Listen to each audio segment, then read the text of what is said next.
Okay, today we're going to install a new door into an existing jam. 3 basic steps: measure and cut, fit the hinges, and fit the lock. First one is to measure and cut. If you've taken an existing door out, you can literally use that to trace onto the new door and cut around there. If it's the same as this one where it's a completely new door, then we'll have to use measurements. Always take 3 measurements: top, middle and bottom. Door jams will bow along the length of them. So we've got 8.15 there. Nice, this looks nice and straight. 8.15 again. And 8.15. So that's 8.15 right along the length of the jam, which means that it's pretty straight. I like to allow between 6 and 8 mil clearance, half that for each side, 3 on each side, 4 on each side. Some guys like to work a little bit skinnier than that, a little bit less clearance, but particularly in Adelaide when it's dry, you want to allow a little bit of extra clearance, because then when it does get wet in the winter, those doors will swell, and if you've only allowed 2 mil clearance, then they'll stick once you paint it, and they'll stick, and they won't be any good. You have to paint them off again anyway. So now we transfer those measurements to the door and trim the door down. Okay, so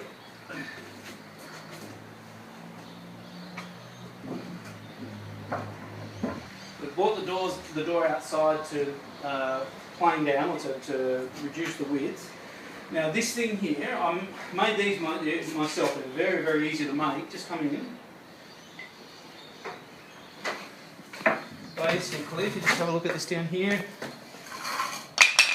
it's a cross piece with 2 that go up and down the length of the door, and then you cut 1 with your handsaw just to make a wedge. I've screwed them into that timber about the thickness of a door apart, and then what you do, pop the door in there, pop the wedge in, a technical tap with a hammer, and that is now not going anywhere. I've got 2 just so over the length of the door you don't get any wobble while you're planing. Beautiful, that's not going to go anywhere, so we can now work on the door on its side like that. There are 3 or 4 main tools to use when you're reducing the width and the height of the door. If there's a lot to come off, and quite often, particularly in the height, there might be a lot to come off. So we'll start with a circular saw. I don't need that in this case. Then we can either go with an electric plane, a good old-fashioned hand plane, and then to finish, I've got a belt sander, which I don't use very often, and an orbital sander just to do the actual finish on it. Remember, if you're doing a hollow core door, they only have about a 20 mil, 25 mil piece along this edge and along the bottom edge, so you can really only trim, I think they recommend maximum of 5 mil off either side. I think I've said before, we always trim the same amount off both sides. Okay, so first we need to mark it. Our door is the exact same width as the opening, 8.15, so I'm going to allow 4 mil either side. I'll then set mortise gauge, in this case, to 4 mil.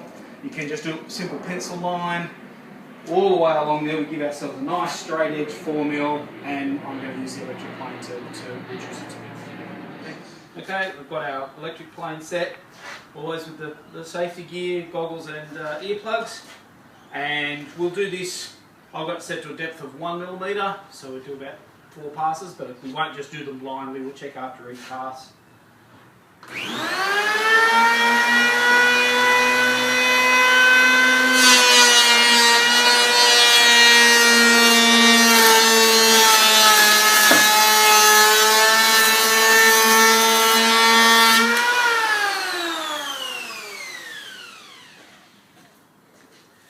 If it's an existing door and you're redoing it, always remember to check for nails, because you'll find them very, very quickly with the plane if you don't. Check for nails, punch them through with a nail punch if you do find nails. Sometimes people put an extra edge strip on an old door to make it fit in or something like that. So if you are reusing a door, always check for nails along the edge that you're planing first.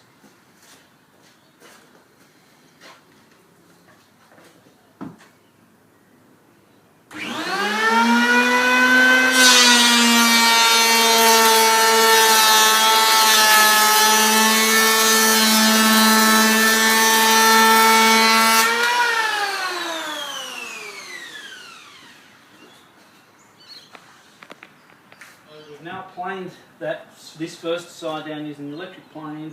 You can see there's still half the pencil mark on there.